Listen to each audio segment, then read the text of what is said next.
Thank you for joining me. This is the Israel Brief. I'm Rolene Marks, and as always, we are brought to you by Lay of the Land, bringing you those top stories making headlines in Israel every Monday to Thursday.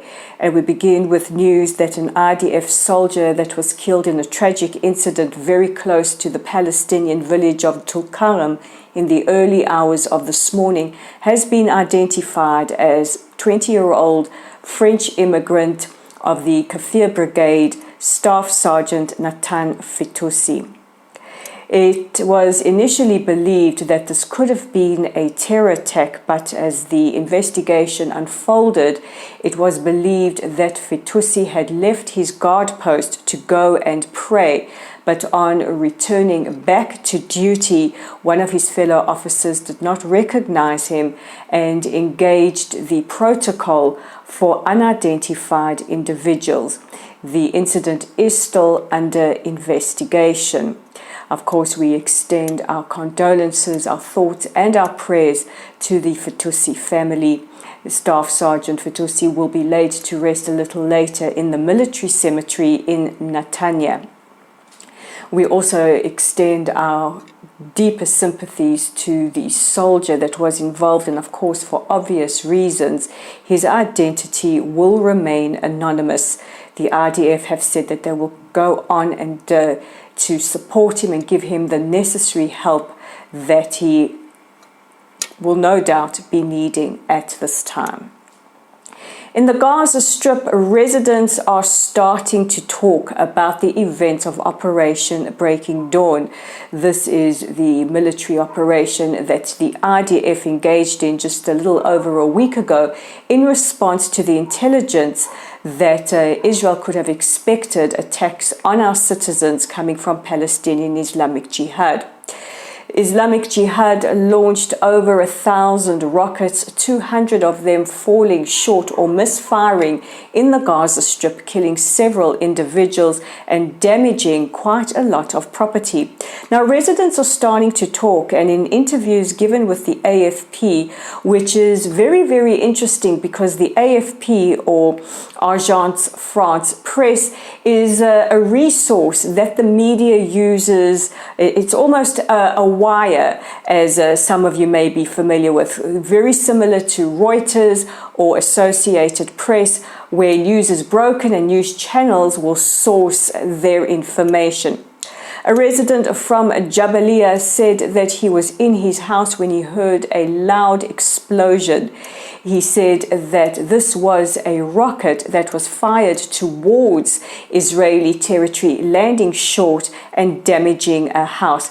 Something similar that has been shared by various other residents who are starting to talk anonymously, of course, because they fear reprisals coming from Palestinian Islamic Jihad or Hamas. It has also been claimed that at least 2 Hamas operatives were killed also as a result of misfiring Palestinian Islamic Jihad rockets. Meanwhile, a couple of weeks ago, we reported that one of the reasons why Hamas maybe stood out of the fray this time wasn't because they're going soft. We do anticipate they could be planning something further down the road. Could be the financial benefits that are starting to come into the Gaza Strip, but also that support inside the Strip for Palestinian Islamic Jihad and Hamas and other terror entities is starting to significantly wane. Now, this is a claim that has been backed up by several Israeli officials as well as residents in the Gaza Strip. Again, here we have a rare interview given this time to Israel's Channel 12. A woman inside the Strip said that in the past they used to support what they call the resistance. However, she says nobody wins except Hamas and Palestinian Islamic Jihad, and that ordinary Palestinians suffer. Are we starting to see maybe a changing in the tide in the Gaza Strip? One only hopes. You know, Israelis are very stubborn. As much as we will defend ourselves with all our might against any threat to our safety and our sovereignty, we also hope, we have this absolute stubborn, rebellious hope that one day there will be a peace. Meanwhile, in a place where peace and tolerance for Israel doesn't always happen is the United Nations. Yesterday, Israel's envoy to the UN, Gilad Erdan, admonished the institution and called for the reinstatement of Sarah Muscroft. She is an official from OCHA, which is the Office for the Coordination of Humanitarian Affairs.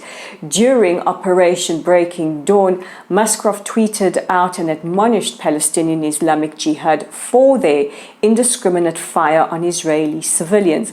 However, Palestinian outrage tweeting on a social media platform Twitter resulted in her losing her job.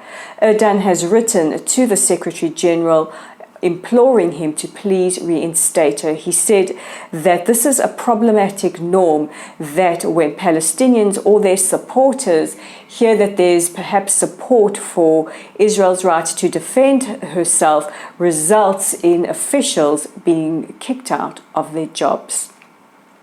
And of course, you know that we like to try and end each broadcast on a positive note. And today we are proud to tell you that the Israeli marathon team took gold or won gold at the European Champions. Now, what makes this victory especially bittersweet is that almost 50 years to the month, actually, to the massacre of Israeli Olympians at the Munich Olympics in 1972, an anniversary that will be commemorated next month.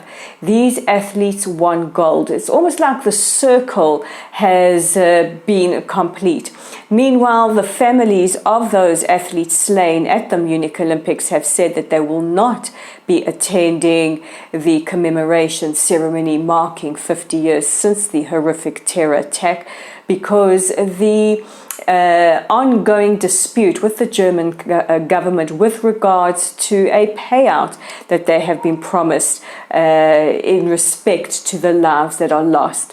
Ankie Spitzer has called it almost an insult. She is the wife of former fencing coach, and she is the de facto spokesperson for the families. She says it was insulting what the German government offered. It was just merely a tip.